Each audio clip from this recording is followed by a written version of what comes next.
Gen X grew up on late-night warnings. It's 10 p.m.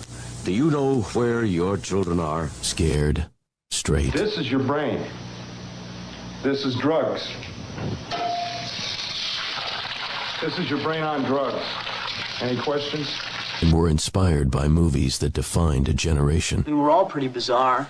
Some of us are just better at hiding it, that's all. Hey, Doc, we better back up. We don't have enough road to get out to 88. Roads? Where we're going, we don't need roads. I feel the need for speed. We found our attitude in comedy. I'm Gumby, damn it. You see that sign?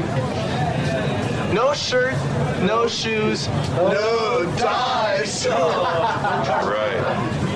Learn it. Know it. Live it. And our identity in pop culture. I want my MTV! I want my MTV. I want my MTV! Who you talking about, Willis? Keep your feet in the ground and keep reaching for the stars. This is Gen X Men with Bill Rowland and Gary Dollarhide. Life moves pretty fast. You don't stop and look around once in a while, you could miss it. All right, welcome in episode 24, almost a quarter century. What is the 25th anniversary? Is that gold? What Silver? is silver? Yeah, it could be. Yeah, I it. think We're 50 is close to it. gold. Yeah. All right, so we're close to the silver. We're getting there. 24. Bill Rowland here, Gary Dollarhide there in the hinterlands of central Maine, although you are on the coast for the winter, so Yes. all good. But- How was the past week? Last we talked was a week ago, Thursday. It is March 5th as we record this one. How has the week been? Well, it's March Madness has kicked off here. Let me tell you, we are going to have our third snowstorm this Friday. So Excellent. right. How much are they expecting? Well, so here's the main situation. It is starting to warm up. We're creeping the 30s and 40s, but you're getting these freak little 1 to 3 inch snowstorms. Right. So we had one on Sunday, we had one on Tuesday, and now we're going to have another one on Friday. It'll lay down, it'll melt because we're going through the big melt right now. But Right. the just fact that in March, especially if you're like me from the South and like you, 3 snowstorms in 1 week is a little bit crazy. It's a bit much. I do remember. And we'll get into more talking about conference basketball stories. I do remember when you're going to Richmond, when Mason was in the CAA and the tournament was in Richmond every year. I do remember driving down. This would have been when the tournament was like Friday, Saturday, Saturday, Sunday, Monday. The finals used to be on Monday. Finals on Monday night. That Yeah. was always a pain. Yep. So I can remember we were driving down on Friday and it's snowing. And Monday afternoon, I went with some friends and we went and played 18 holes of golf and it was 65 degrees like 2 days later. We got like 3 inches of snow. 2 days later, it was warm enough and dry enough that we went out. I mean, you had to be cart path, but we went out and played golf. But I was just like, it's anytime it snows in March, I always think about that, about driving down from Northern Virginia to Richmond on Friday morning to get there for the noon game. And it's snowing. And we ended up getting like 2 or 3 inches of snow. I don't think Richmond got quite as much. And then by Monday, I'm out playing golf at 65 and I'm in shorts and a pole. It was just crazy stuff. And that's what I try to explain to my friends here who are natives. I said, the mark of spring was always the CAA tournament, right? First weekend of March, typically. And by then you might wear a long sleeve t-shirt, maybe, but you're in shorts. Like it's changed. We're moving on. Whereas here, like I said, this week, not that it shuts anything down, not that it's horrible and we're all bunkered in. 3 snowstorms in 1 week. So yeah, I miss those days completely of, yep, at this point, give me my shorts, give me my t-shirt, and let's go. Yeah, we went a couple of years ago. I mean, I guess it was COVID. So it must have been 2021, maybe. I went with my cousin. He's from Maine. And we took his kids and flew up. And my mom went along because we were visiting his mom, my aunt, her sister. So we took the kids to Maine. And it was April, and it snowed while we were there. And he and I drove to Boston to take in a Red Sox game. And again, they got 2 or 3 inches, maybe 4 inches of snow in Maine. 2 days later, we're in Boston. It's 65 and sunny, and we're loving it. And we get back, drive home to Maine that night. And the next day, it's 42 degrees and the wind's blowing the rain sideways. I mean, we got like one day. We lucked out. It was one day that it was beautiful. The days prior and the days after, it was awful. And I was like, I could not do this. I could not live here and have it be like April 5th or whatever. It was a late spring break. I think it was 2021. And it was like, there's no way. I couldn't do this all the time. But they just kind of shrug their shoulders and go, it's Maine. It's Maine, right? And that's what people do here. I mean, it is fortunately this week. I mean, we're still in the 30s. It's a bright and sunny 30. But then all of a sudden Friday, they're calling for, you'll get 3 to 5 inches of snow. Like, what? Now we're done. It's going to be 80 here on the weekend. So it's over. Really? We're not getting any more snow. It's over. It's jealousy from here, let me tell you. No, it's because I'm looking ahead at the forecast and we're starting to creep into the 60s like the first, in April. Like that's how far ahead I'm looking to kind of see that transition time. It's like, April. It's gonna be 80s here. It's gonna be fantastic. It's gonna be wonderful. I cannot wait. Done with it. All right. So March has started. There's a lot of stuff going on. Obviously, March Madness, everybody thinks of the NCAA tournament. We'll talk a little bit about that over the next couple of weeks as you're still about 10 days away from Selection Sunday. So we don't really know who's going to be where or anything like that. But we also had another war start. And it just seems like this craziness continues to go on over and over and over again. And we're not going to get into the whole idea of if this is a good thing, a bad thing, if they're doing what they should do or what they shouldn't do, because ultimately it's not up to any of us.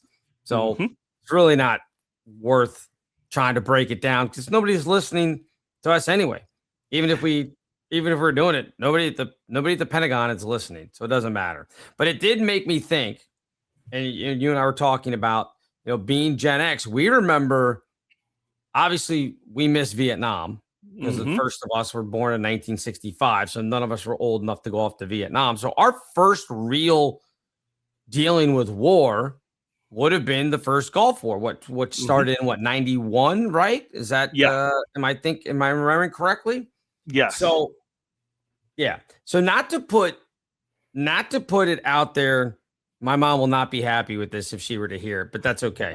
My mom worked for the Department of Defense. And my mom worked for basically her department where she worked at. She was not the Pentagon at this time, but she worked with the folks in Saudi Arabia and Israel. I mean, she did a bunch of different stuff. I don't know if you remember this or not. This is obviously pre-cell phone, so it wasn't a cell phone thing. We were hanging out in your dorm room in what you were in Commonwealth, correct? Yes, that would have been our sophomore year. Yep. So, this would have been junior year. This would have been 90-91 or 91-92, I think. When did it? It was 91-92 because I graduated spring of 93. So, right. All right, hold on. I got to look it up now. When did Gulf War on August 2nd, 1990. They invaded on 90. August 2nd. Military buildup August 90 to January 91. In Operation Desert Storm from bombing. Right. Okay, it was prior to. I'm trying to remember exactly how this went, but maybe we were hanging out. I don't remember. I thought we were in Lincoln, which was sophomore year over in President's Park. I'm trying to remember because if it was 90, you guys wouldn't have been back up for school yet, right? In August. No, we must have been, no. We were hanging out somewhere else. It had to have been because I remember talking to my mom and having her. Maybe it wasn't you and I that were hanging out. Maybe I was hanging out with some of the guys. Hold on a second. No. It started in 91. Yeah. I'm looking up the History Channel. I know this is really, really boring to people, but I got to get this exactly right. Well, we got to get the timing right. Yeah. So I'm looking because we were back in school. Let's see. Desert Shield was build up from the 2nd of August 90 to January 16th, 91. Then it turned to Operation Desert Storm, January 17th through February 28th, 91. That's it. January 17th. That's the date that I'm looking for. Okay. So January 17th, we are in school. Yep. Just getting back. We're just getting back, whatever it may be. I think you might have stayed up because we were doing basketball stuff, or you may have come back early, whatever it was. Anyway, I just remember being in the dorm around with you guys, and for whatever reason, calling my mom and her saying, "Are you what are you guys doing? Are you going out this, tonight? What's your plan?" And I said, "Well, we're not sure. We don't know what we're doing yet." And she goes, "You might want to stay in and watch CNN." And I was like, "Why would I do that?" And all she said was, "You're probably going to want to watch CNN." So she knew, she had prior knowledge of what was going on, because obviously working for the DOD and the people that she worked with, they knew that everything had been escalating, everything else. So I remember that and being like, "Oh, see, my mom would not appreciate me telling these stories," because she always said, "Oh, no, I never." I mean, she swears something. "Oh, no, I would never. I never." I'm like, "Yeah, you did. You're also a weapons trader, Mom. So let's not go. Let's not get into the things of what you did and didn't do." So, you should get her the T-shirt that says that retired weapons trader. I mean, that's basically what she was. She would get mad. She'd be like, "That's not weird." I'm like, "Well, when you went to these countries and you were signing the treaties with these people, or whatever you were doing with the generals that you went with, what were you doing? We're going to give you weapons. You have to give us other stuff." That's a weapons trader. That's the way I look at it. I mean, did we have missiles sitting in our backyard? No, we didn't have a stockpile that she was pulling from, but she did go with one of the stories that she tells all the time is we'll get into this, and this was about the time, again, Gulf War-ish time. She went to Saudi Arabia because that was the detail that she was attached to. So they went, and she was the secretary, for lack of a better word, whatever you want to call them now. She was a secretary back then, and they would have to go to the same, I guess it was kind of like, I don't know if it was their version of the Pentagon, but it was a military installation there in Saudi Arabia. And of course, they don't look at that time, and it's probably still like today, they don't look very kindly on women being in positions of any kind of authority, right? So every day when she would come and show up with the generals, the U.S. generals that were going to these meetings with their Saudi counterparts, she would get stopped at the entrance, and the guards would not allow her to enter into the building. So the first day this happened, the U.S. generals were like, "Well, either she comes in or we're leaving. We're not doing it." They weren't going to leave her. They're like, "No, she's with us." Yep. And the guards who were, again, lower level, were like, "No, we can't do that. It's our orders. No women, whatever." And so they were like, "Well, go get your bosses."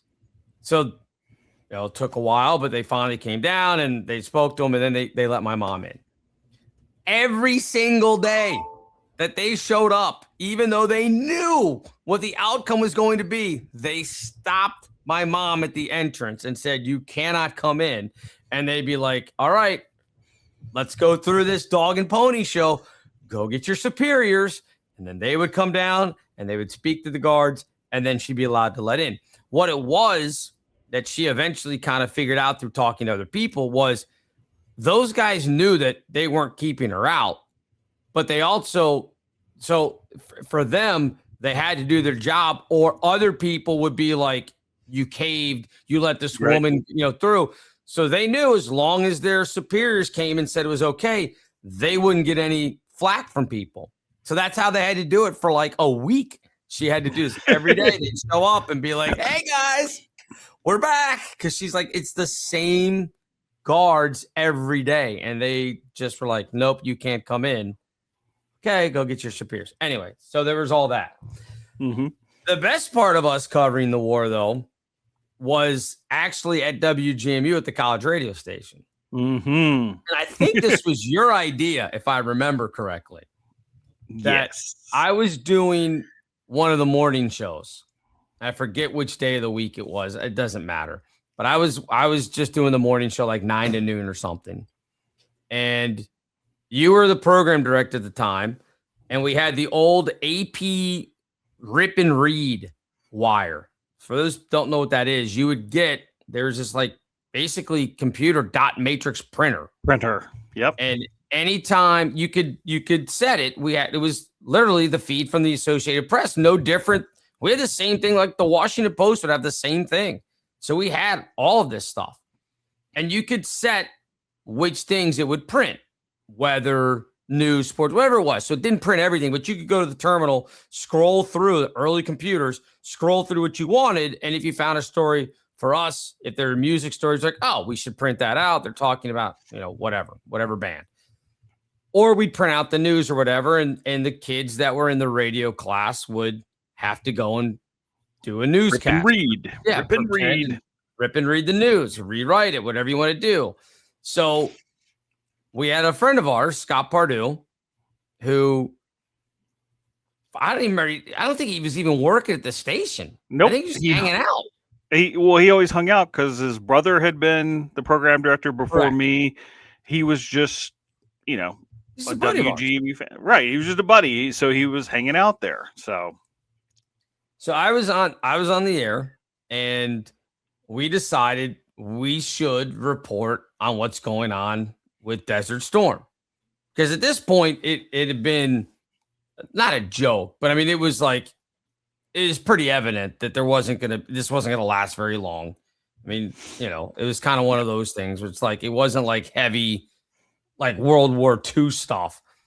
And I remember we got a little CD at the time of sound effects. So I had the CD in doing the sound effects. You guys were we had our air studio, and then right behind it with a glass window was the production room. So you and Scott were in the production room and called on the phone from the production room into the air studio. Live from the battlefield. I think we said you guys were maybe in Kuwait. I don't remember. I'm pretty sure it's Kuwait. Maybe. Because the story was we were there as the closest we could get is what I was trying to remember. We couldn't embed, but that was as close as we could get. Correct. And Scott, being just the creative genius he is, went into his full British accent because he could do it. Yes. So he was the partner of mine describing the scene of the bombs coming in. And it was, radio glory. Like, they should teach that in the creative classes now. Like, yes, it was fake, but the reality was production, the creativity that went into it, how we did it. Like, that should be a class in itself. So I just remember the best thing, because we did it a couple different times. Yes. But I just remember the best thing that he did was talking again, doing his British accent. And, we're like, okay, Gary, who's with you? And we made up some name for him or whatever it was. Mm-hmm. And he goes, now, Gary, we have to be careful because the shelling, you need to put your gas mask on. Do you remember this part about it? Put your gas mask on. And then he goes, I hope you guys can still hear me. I know. The gas mask on. I mean, it was, for him to think of that in the moment was brilliant. Yeah. And then what I can always hear it in my head, it's the one thing I really, really remember, was he was describing the sound of the shelling. Yes. And it was a booming sound. Like a booming. It was a booming. Booming, yes. Yeah. And even better, that was fun in and of itself. Yes. We had a good time with that. And again, you were reading the actual news. So, I mean, we did put out some information. But the best part was there was a visiting, and I don't remember why he was coming to talk to the head of our comm department. Mm-hmm. I don't remember why he was there, but said to our faculty advisor, was just so impressed on how we were able to actually link up with somebody who was there in Kuwait to give the news. Right? And we're like, what? The guy's he's behind me in the production. Like, what are you talking about? This is But I don't think we ever Mercury told the Theater. guy what was going on. Orson Welles would have been impressed with this. Yeah, I don't think we ever said to the guy, well, no, that was completely faked. I think we were just like, yeah, well, you know, we do what we can. It's just But also, someone complained that there was something going on. They said, well, if the university can spend the money to send students to Kuwait to cover the war, then they can do this, that, and the other. And again, it was the whole, oh, you thought that was real. Okay, cool. All right. That might have been, was that at the next program board meeting? Yes. Yeah. Yep. So a complaint was lodged, not again specifically to us, not talking about what we did, but it was in reference to if the university had the money to send students to Kuwait to cover the war, then the university had money to do XYZ itself. Right. And it was like, oh, all right.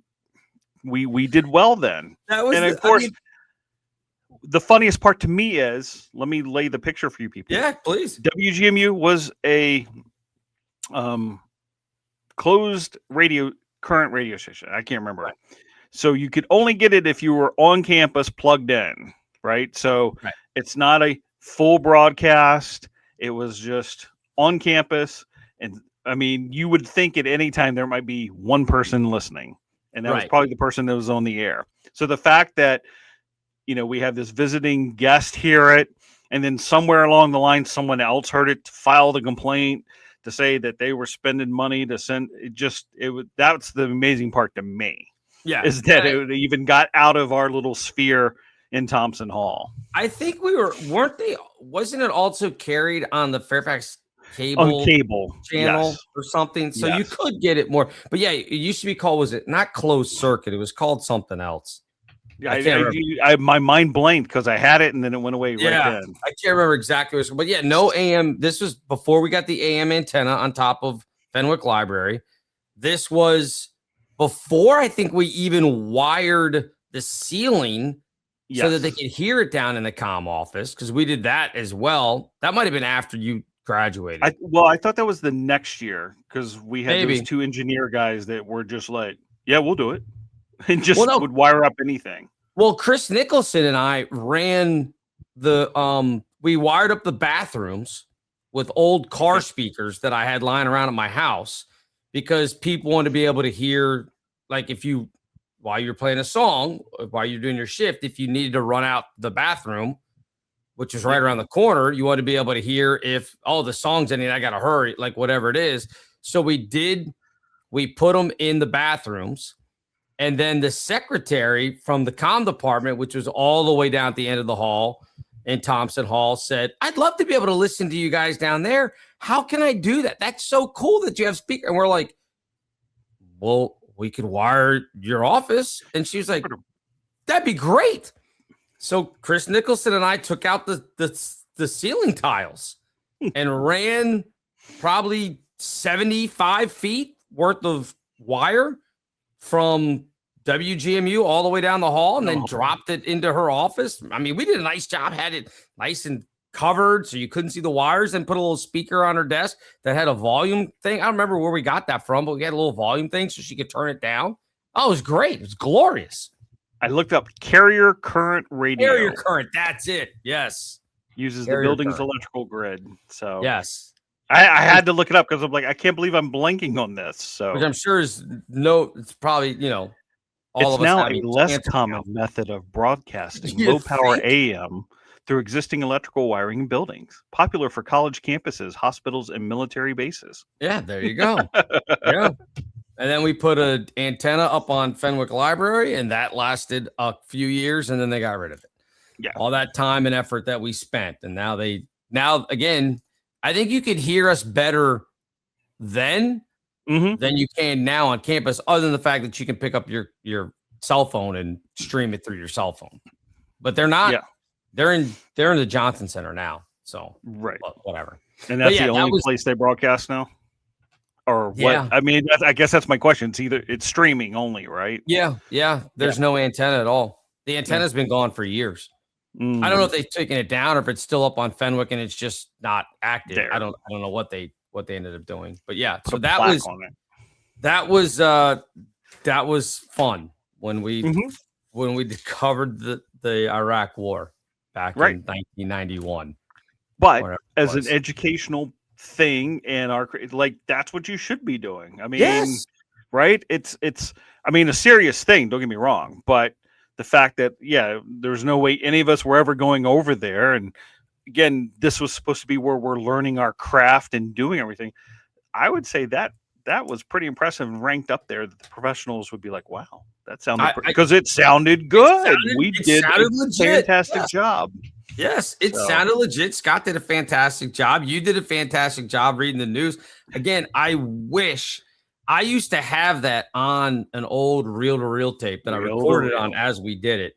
I wish I still had that. I know I don't, because I threw out all my reel-to-reel stuff. So no, I mean, I would love to have it just to play it for my son. He'd be like, "What? I'm like, this is what we did. This is the fun times." It would have been amazing. But all right, as I teased and promised on a couple of X posts and everything else, we got to get to the other March Madness story from the 90s. This is now, and I can't believe it's been this long, 32 years ago, and it actually would be 32 years ago tomorrow, March 6th into March 7th. So the next couple of days, it'll be 32 years since I met one, not just me, but a lot of us, but for this purpose on this show, since I met the legendary Frank Sinatra in the lobby of the Jefferson Hotel in Richmond, Virginia. So, again, you set the stage for us. This was the CAA tournament, and we were terrible. This was 1994. So this would have been, I think, the first year of Westhead. I think that's right. Or maybe it was the last year of Nestor. Because that would have been the year after I graduated. I'll have to look it up. Right. Go ahead.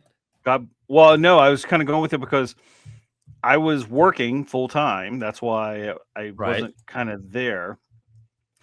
And I know Ernie got, I want to say that would have been the first year of Westhead. That makes sense to me. It was the first year of Westhead because Nestor's final year was 92-93, your senior year. Yes. So it would have definitely been Paul Westhead. Yep. Yes. So 93-94. So and we were terrible. I mean, we went 10-17. We were awful. And we're down there though for the CAA tournament, and we played North Carolina Wilmington. That was the infamous, and I don't know that you'll remember this, the 197 overtime game that we lost to Wilmington, where we had a chance to win a couple different times and obviously ended up not winning. So for some reason, and I think it's because it was Paul Westhead and he was coming, obviously he'd been at Loyola Marymount, former Lakers coach.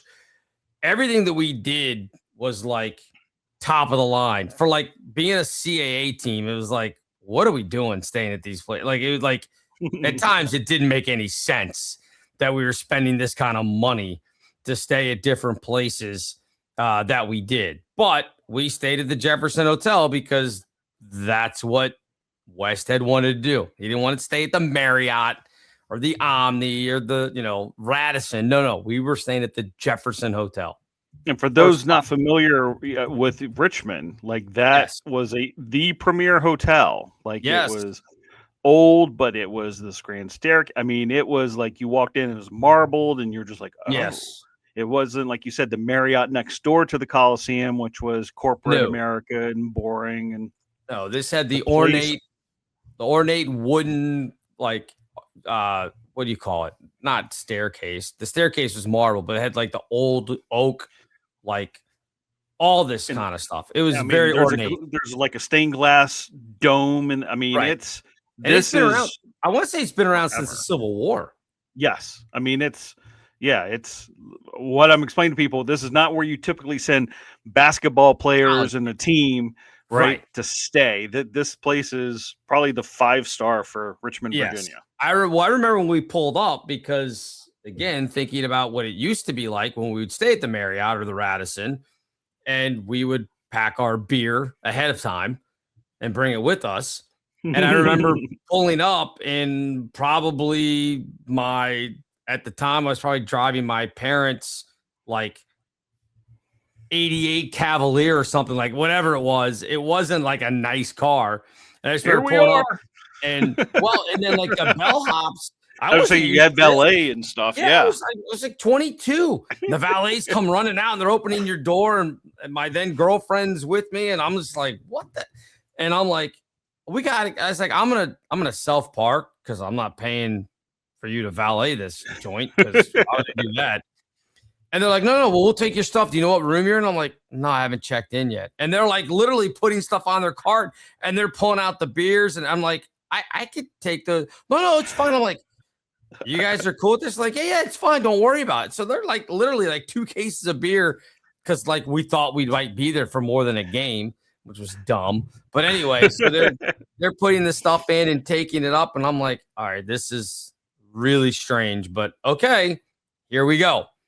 So we go to the game, we lose the game.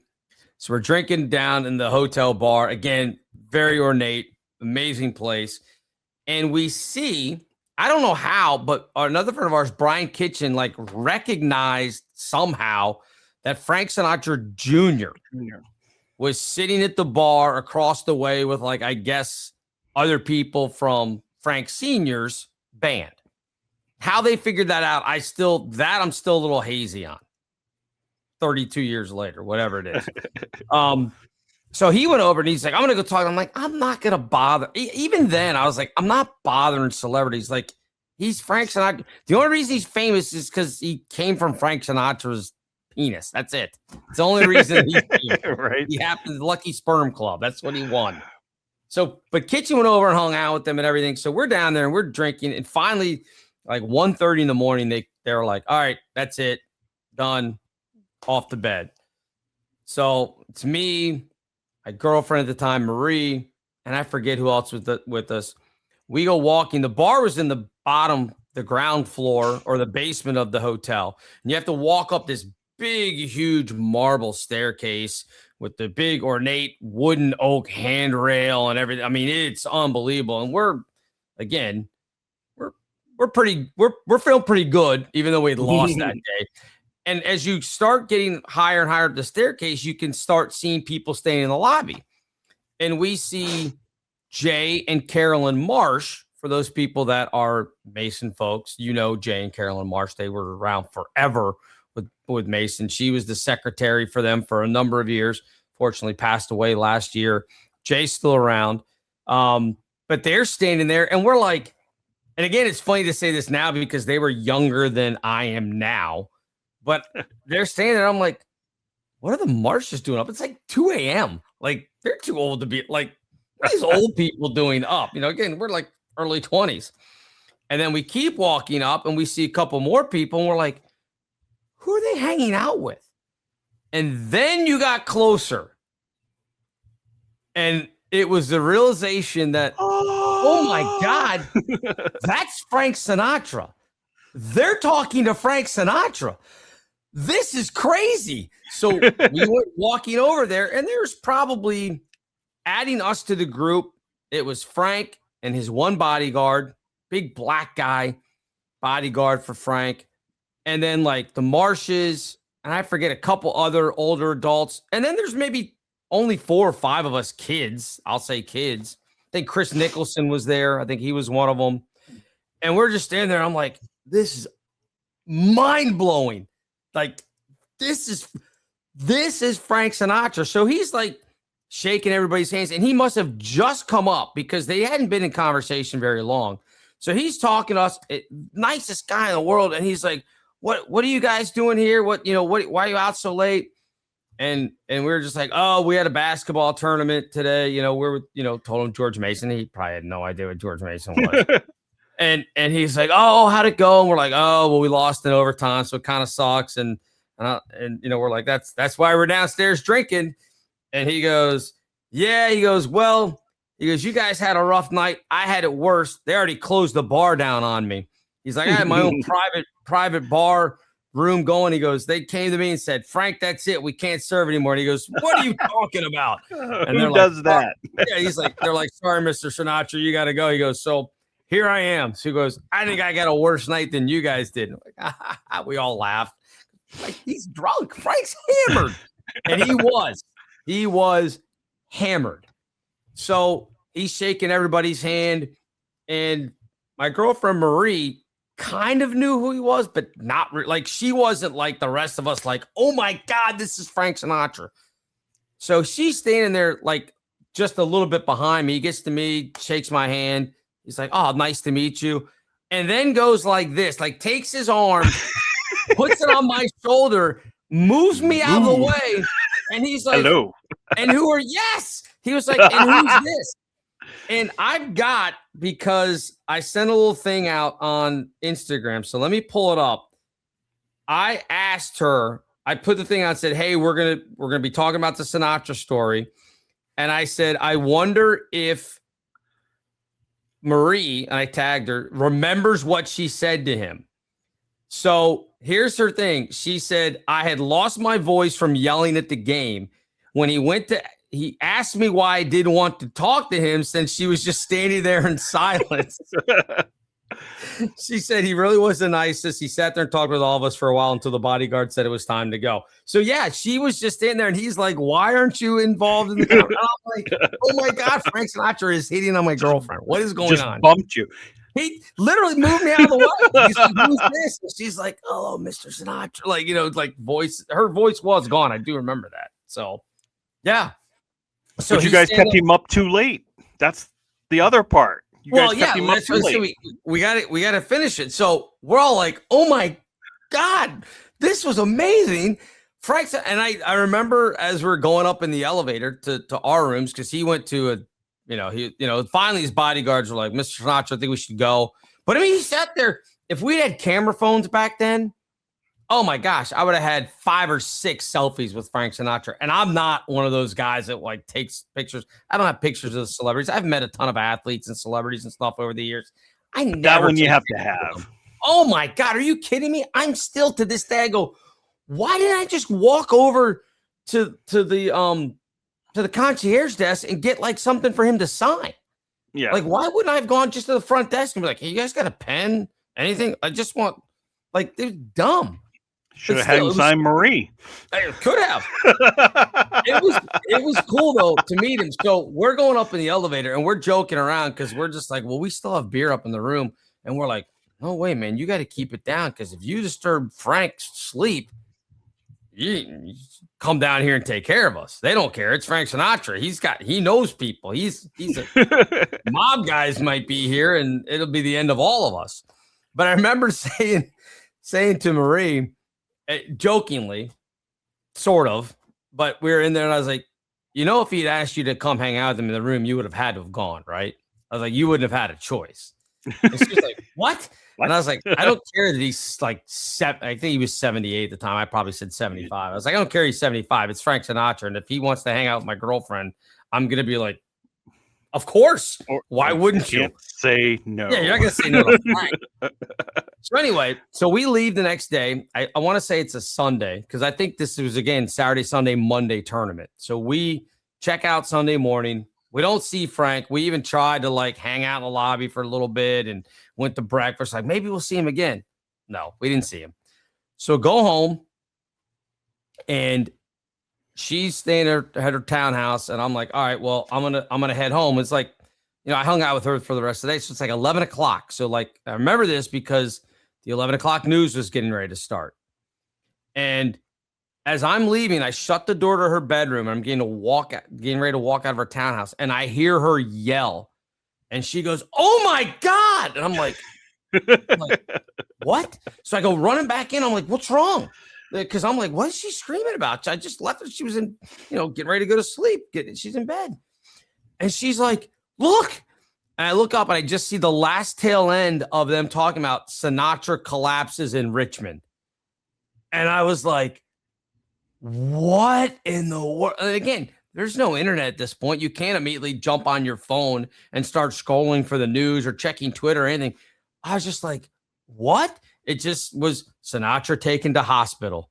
And it was like, oh my gosh. So it comes out, he ends up being fine, but it comes out like a day or two later that they said he was quote unquote overheated. He collapsed while he was singing on stage at what was the Richmond Mosque, which was weird to me for it to be called that because it wasn't an Islamic place of worship. They just called it the Richmond Mosque, right? Yes. Yeah, because it was built by, I can't remember which group, Scottish, right? Not the Masons, Shriners, et cetera, which a lot of their rituals and everything are based in old Egypt. So, i.e., the mosque. So, okay. Yeah. So, anyway, that's what, because when I first saw it, I was like, why would Sinatra be performing? Because again, I was 22. I didn't know any better. Like, why is he performing at a mosque? That doesn't make any sense. But anyway, so it comes out that, they say later on, oh, he was suffering from, exhaustion and overheating and everything. And I was like, no, that dude was hungover. Well, he was probably, from what I remember, he was probably dehydrated. I'm going to share with you what AI says. What, who says? AI, Google's AI overview talks about. All right. I'll just read it, but I'll get to the juicy part. On March 6, 1994, 78-year-old Frank Sinatra collapsed on stage at the Richmond Mosque while singing My Way during a sold-out concert. He fell forward, hitting his head on the speaker monitor due to dehydration, overheating, but was quickly taken to the Medical College of Virginia for observation, and later waved to fans while leaving in a wheelchair. Key details. Venue, the Richmond Mosque, now known as the Altria Theater. Cause. Sinatra was suffering from dehydration caused by a combination of hot stage lights, a diuretic medication, and reported late night drinking the night before at the Jefferson Hotel. That's it right there. That's the one. So it will not let me edit that my friend Bill and his girlfriend Marie were part of the group that kept him up drinking. But it's there. It says it. Late night drinking the night before at the Jefferson. Yes. So. That is 100% true. That is 100%. So that is the Sinatra story of meeting Frank and him hitting on my girlfriend at the time. And every year at this time, I send a message to Chris Nicholson. I send a text to her and I say, Happy Sinatra Day. So I'll tomorrow. Having known that story, it always, because that was, again, I had graduated. Right. I was working full time. I don't think that's why I made it down there, or I had to leave and was not there that night. And to this day, I'm always like, oh, the one time. Another great March Madness story to go down in history that you made Sinatra collapse. So, well, I didn't make him collapse. I know why he collapsed. But yeah, I mean, you were a witness. Yes. Yeah, cool. Well, that was the other thing. Like when, again, you didn't know because all the news said was Sinatra taken to hospital, whatever it was. They didn't have any details either. And I'm looking at her, I'm like, we might be some of the last people that had an actual conversation with Frank Sinatra. Like, that's crazy to think about. Like, this guy who, again, I always say, I wish I had the picture because A, it's Frank Sinatra, but B, when you start playing that 6 degrees of separation game, if you've got Sinatra as your first degree, boy, you can go back and be connected to a lot of different people. Yeah. So it would have been phenomenal for that reason. But I was like, we might have been some of the last people to talk to him. One of the greatest performers of the 20th century. And we might have been the last people to talk to him. Well, it's just kind of, I look at it, so he was 78, so still touring, still getting hammered. So still drink. Oh, yeah. It's good for him, right? Well, he said he's like, they shut down the bar. He goes, I had a bar and a piano. And he goes, they kicked me out. And I'm like, how freaking cool would that have been to just be sitting there in that room? And he's got a piano going and somebody probably playing for him. And because I don't think he played piano. I don't think he had. He was just a singer. But how cool would that have been? But my question is, and maybe this is where I get in trouble. If I'm the manager at the Jefferson, who am I to shut that down? Yeah, exactly. Right? I mean, if the Virginia ABC shows up, I'd be like, it's goddamn Sinatra. What do you want me to do? Right. Right. So that's not like Carrot Top. Exactly. Right? I've thought about that over the years. I've also thought about, like, why didn't we say, hey, you got any extra tickets? Like, just because what's the worst he can do? Say no? Yeah. Be like, oh, okay. Like, I thought about, I'm like, why didn't we ask for tickets? Well, I think it was sold out, wasn't it? Because, So well, I'm sure you would have had the VIP passes. Well, that's what I'm thinking. I'm like, I wonder if I had said, well, Frank, we're big fans. Maybe Marie and I could come to the show tomorrow. You got any extra tickets? That he might have said yes. We'll drive you over in the Cavalier. Because he was absolutely enamored with her. Yeah. So I'm sure it would have, he might have said, he might have been like, yeah, I'll get you some tickets. It'd have been cool. But He got one ticket for her. Yeah, exactly. Well, I only have one. All right, looks like you're going to see Sinatra, Murray. Have fun. Yeah, no, I mean, it was a great. Again, I've met a ton of different athletes, celebrities, over the years, a ton of different people, a lot of football players from my time working up in Baltimore. Ray Lewis. I've met and interviewed Johnny Unitas and everything like that. But I mean, it's Sinatra. Nothing comes close. Yeah. Well, I mean, and there's a difference between performers and athletes, right?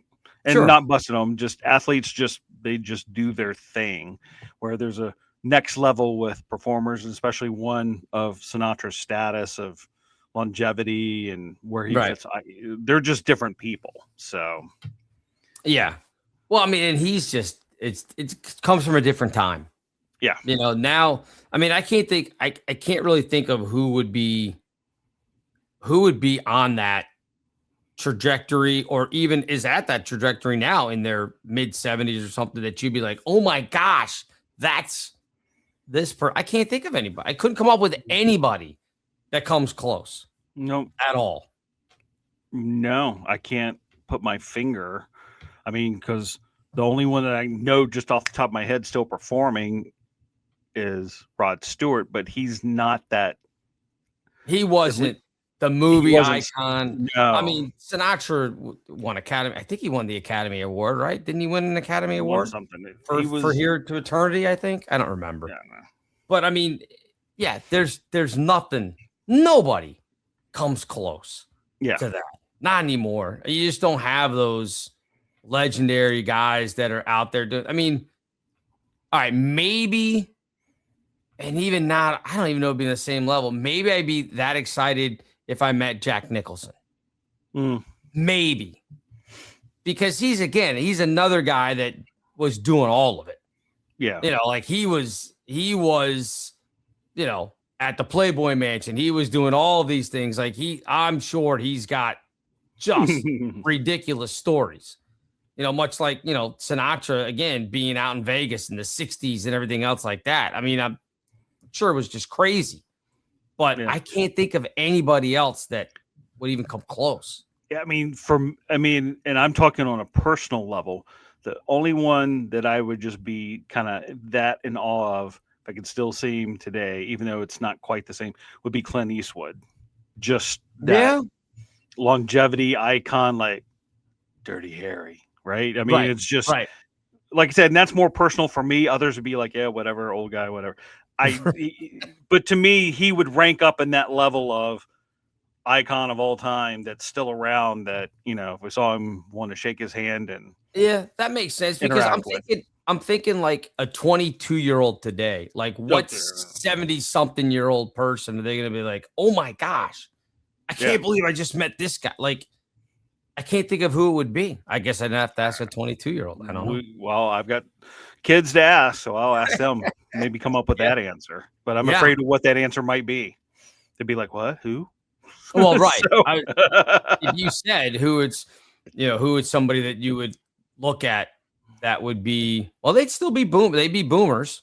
Yeah. Because that'd be, in their 70s. You'd have to, I guess that's how you'd have to phrase the question. What boomer would you be excited about meeting? Like as a celebrity, a star, a singer, whatever it was. And they'd probably be like, I don't know. Yeah. Because I just don't think that sphere of influence historically is there for them. there's such an immediate generation, like right here, right now, what's recent, what's new. And, I just don't know who fits that category. Yeah, fair point. Fair Yep. point. Speaking of your son, Yes. this is something that a lot of Gen X parents will appreciate. Your son now has a new car. Yep. Finally broke down. He's been searching for, 6-8 months now. Finally broke down and got himself a car. So he's been fortunate with his lifestyle, surviving a year at college and working in town near where he hasn't quite needed a car like you think we needed a car as soon as we were 16. Right. Like he was okay taking a bus. He was okay getting dropped off. He finally broke down and bought himself a 2024 Subaru Legacy sedan. So, it's a 4-door? It's a 4-door. Yes. Look at that. So it's the 4-door that Subaru makes. It's not one of the wagons. And so I mean, it's nothing special on the outside. I mean, it's just a black 4-door sedan, has all the bells and whistles inside, but I can already sense a change in his level of adventure and independence, talking about, I'm going to do this and I need to do that. And, do you want me to just come meet you?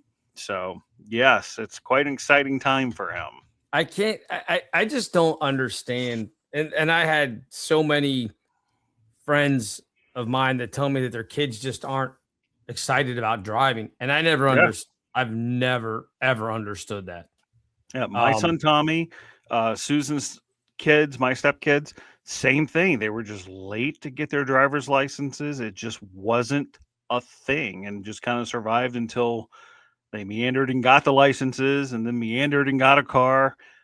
And like you said, talking to other friends of mine our age with kids, it's just not a thing. And I just remember the countdown to turning 16 to be at the DMV that morning to get that license. Yes. And I don't know. It'd be different if we had full self-driving cars for Tesla everywhere and you didn't have to. So you kind of grew up.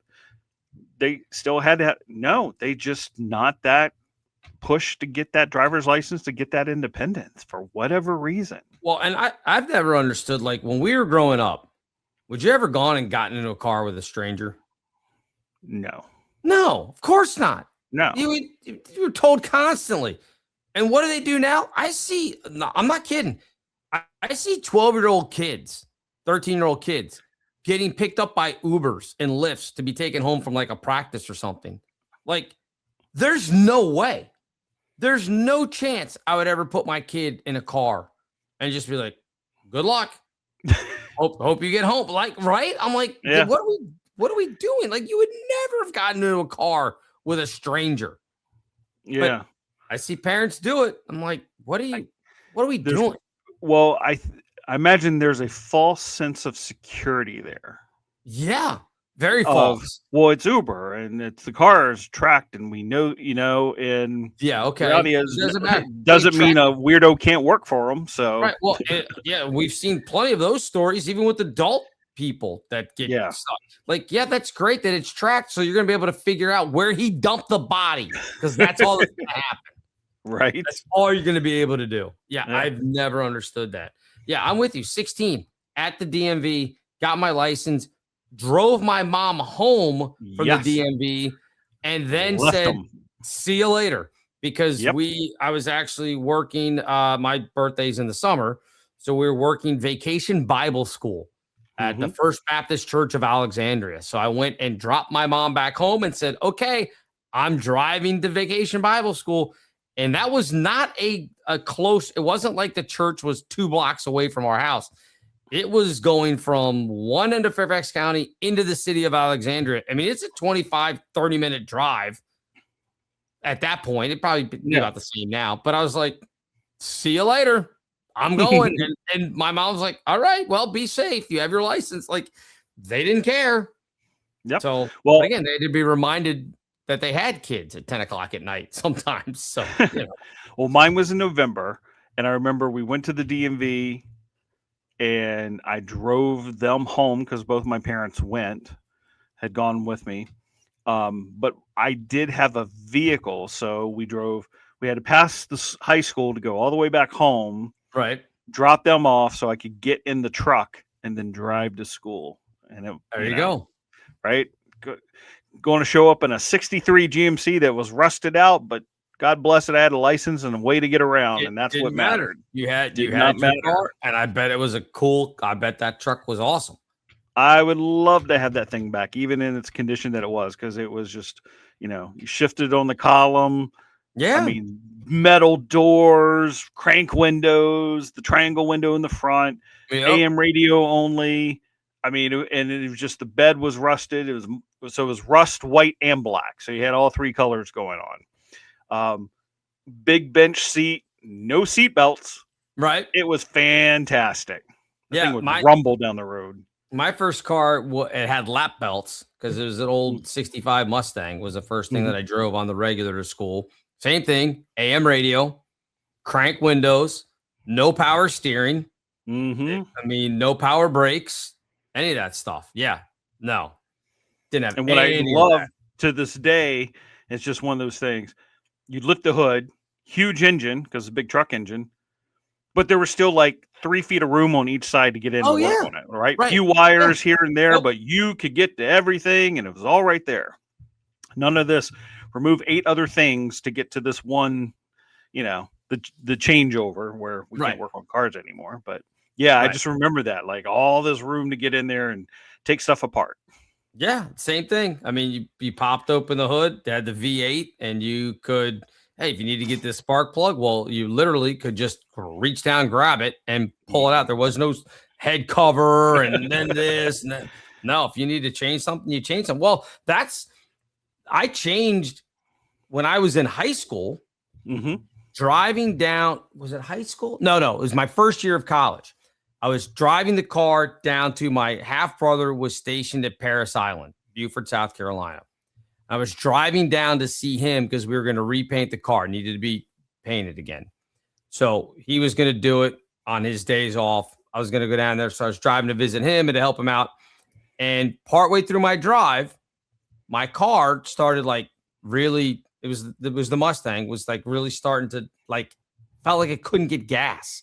Like it was just like really strange. And this, again, this is just a fuel pump. There's no automatic injection, fuel injection or anything like that. So I pull over and pull into this garage and I'm like describing the thing to him. The guy opens it up. And I guess because of what the real reason it had gone bad, had caused the hose from the radiator to swell, and it looked like it was about to burst. So the guy's like, "Oh, you need a new radiator hose," and I'm like, "I don't think so," but I was like, "All right, like I'm 19 years old. There no cell phones. So it's not like I could call my dad and be like, "Hey, what are we doing?" No Google to double check. Yeah, right. Exactly. I was like, I don't think that's the case, but okay, yeah, change it. We'll see. So he changed it. Had to let it sit for a while because you can't change out a hot radiator hose. It's going to spray everywhere. So I had to sit and wait. So I went and got food and waited. Then he changed the hose, whatever it cost me. I get literally a mile down the road and it's still doing the same thing. So I was like, I freaking knew it wasn't the hose. So I turn back around and go back to the garage. I'm like, hey, that's not it. I said, I think it's the fuel pump. I said, I'm just going to have to figure out if, how I can get it changed. And he's like, well, I don't think that's it. And I was like, okay, well, I'm going to take that chance. And there happened to be an auto parts store like right there because it's like in a strip mall. So I went over there and for some reason they had one. And I was like, this is amazing. Because nowadays you wouldn't be able to walk in and be like, hey, I need a fuel pump for a 65 Mustang. They'd be like, get out of the store. What are you doing? Get out. Right. So I went and I bought it. And it was literally 3 bolts. That's all I had to change. Well, I didn't have the tools with me. I didn't have the proper ratchet set to do it. So I went and asked the guy, I'm like, look, can I just borrow I'm going to do this myself because I bought it and I know you guys won't put on the part that you didn't purchase or whatever. Yeah. So nice enough guy let me borrow. I think it was a 9/16 or whatever, or a 1/2 inch. I went out, 3 bolts, took the old one off, put the new one on, attached it, put the old one in a box and set it in the back seat. and drove off. That was it. It was done. Yeah. It was fixed. That was the, I mean, so it was like, I did it literally in the parking lot of this strip mall of like, I didn't need any, didn't have to hook it up to the computer. Didn't have to do it. It's just like, here's a bolt, here's a bolt, here's a bolt. Dropped it out. Got a bunch of gas all over me. Bolted it back in and went on my way. And then I had to stop. I was just lucky enough because this took a couple of hours by the time you have to let the car cool down so you can change stuff out of it. So I wasn't going to make it all the way to Buford that night. So I was lucky enough that I had friends in 4 Oaks, North Carolina. Ooh. Again, there are no cell phones. I had been to their house like maybe 2 other times. It was this girl I had met at like camp, like church camp a couple summers prior. And we just stayed in touch and I'd gone to visit her a couple different times. So I literally pull off the exit to her house. I don't remember how to get there. I go to like the local diner or whatever it was. And I'm like, hey, I'm trying to find, and I gave her dad's first name. I'm like, do you know where the Birds live? That was her last name, BYRD. I was like, do you know where the Birds live? And they're like, oh yeah. It was some girl that was a waitress. She's like, I'm friends with Melissa. She's like, yeah. And I was like, do you know how I can get there? And I like explained the situation. She's like, hold on. Went to the phone on the wall and called them and said, hey, this guy says he knows you. And then she was like, here's their address. And so I stayed at their house that night. Just like showed up out of the blue, like randomly. No cell phone, no text message, no nothing. It was crazy. I think about that all the time. Like, what were my parents thinking? Like, why would you let a 19-year-old kid drive a car at that point that's 25 years old, that's bound to break down? And it did. Just, yeah, go ahead. Drive that with your lap belt down I-95, 8.5 hours. Have fun. Because that was the world they grew up in. I mean, I know, but seriously, like that was, what do we call it? Real world. Yeah, we all drive a car. They all break down. Like it's just a rite of passage that you're going to be out and it happens, right? It's just, we allowed failure as an acceptable part of life in their time frame, and it became less and less after us. Because my mother would tell me when she was a kid, she's 10 years old, getting on a bus to go to downtown Knoxville, Tennessee to watch Elvis movies at the theater. Right. Because that's what you did. And that was allowed.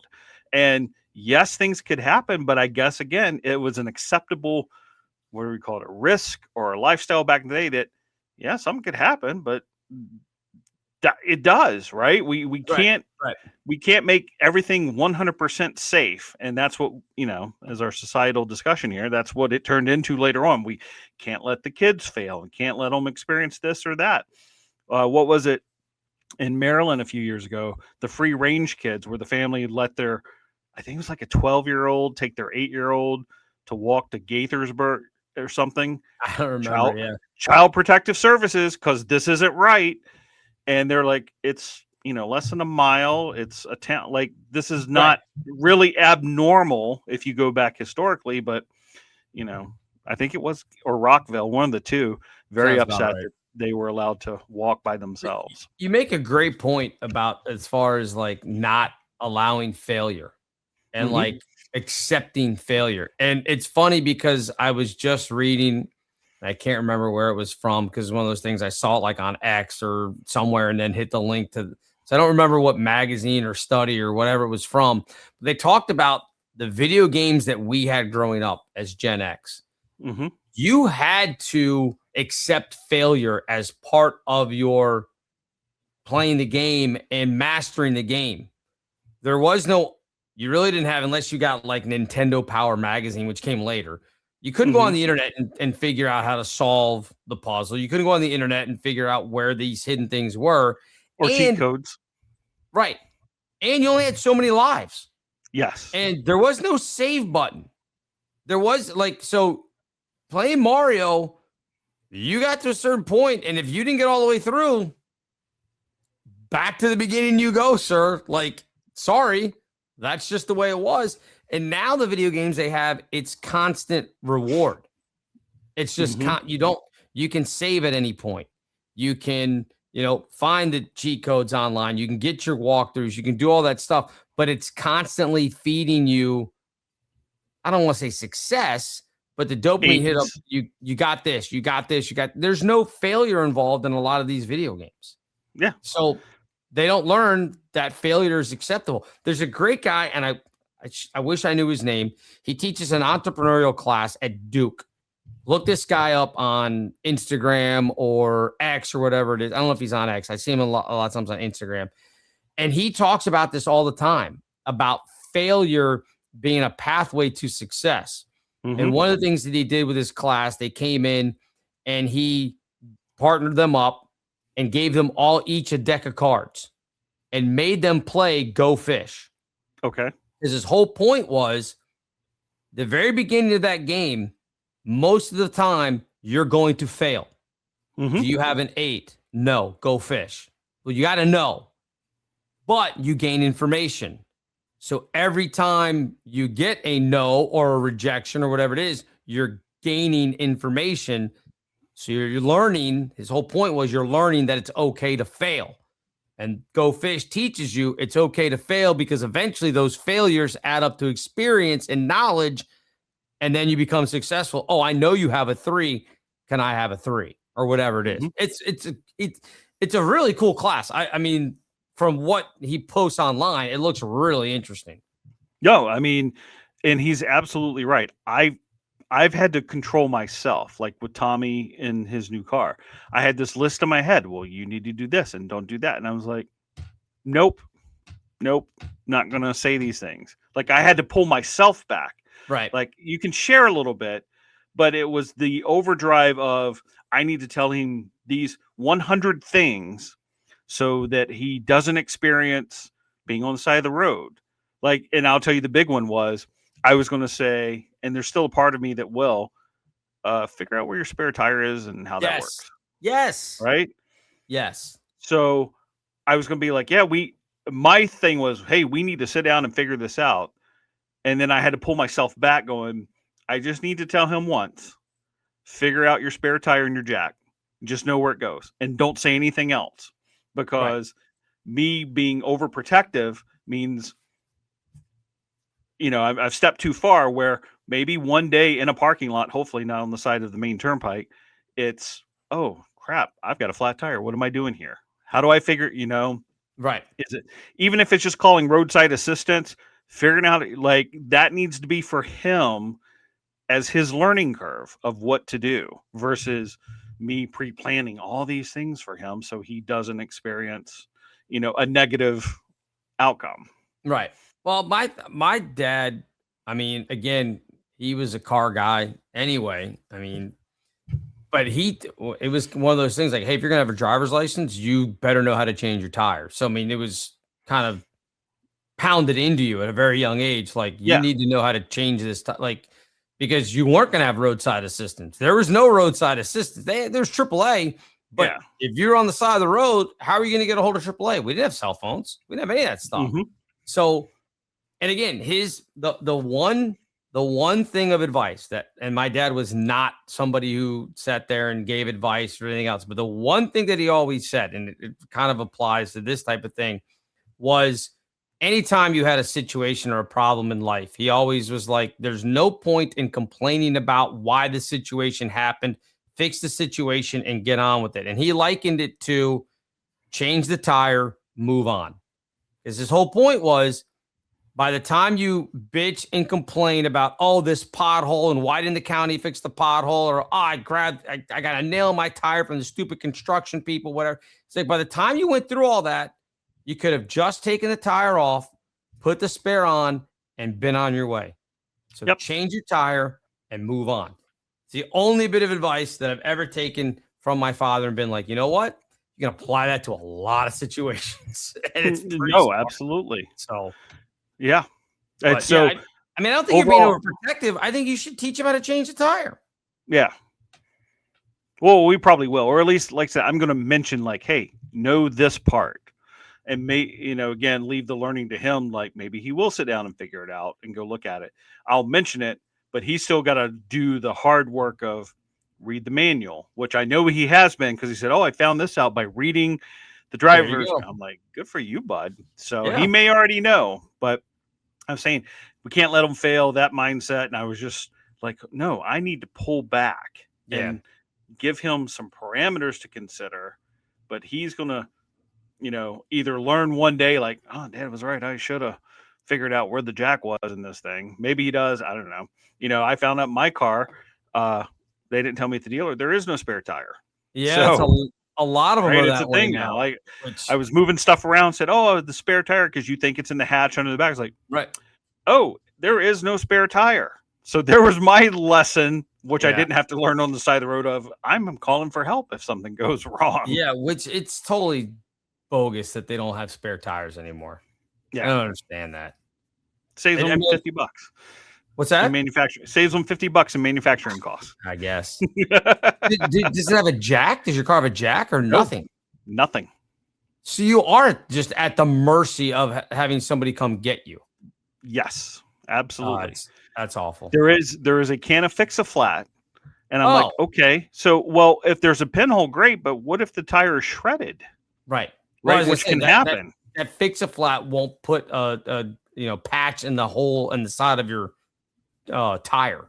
Yeah, if you get it in the sidewall, like, what are we doing? But besides saving money, here's the thing. I'm sure, unlike times past, there's probably data reference that says what is the percentage of time. Well, not even that you would change it. How often does it happen? We always think you're on the side of Route 66 in Oklahoma and it's hot and Jesus Christ, it's 50 miles.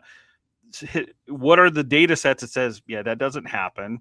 And probably it's going to be in a parking lot at a mall and you can call, right? You just look at it and go, the risk reward scenario of building this car. Like, do we need to put the spare tire in there? Maybe, maybe not.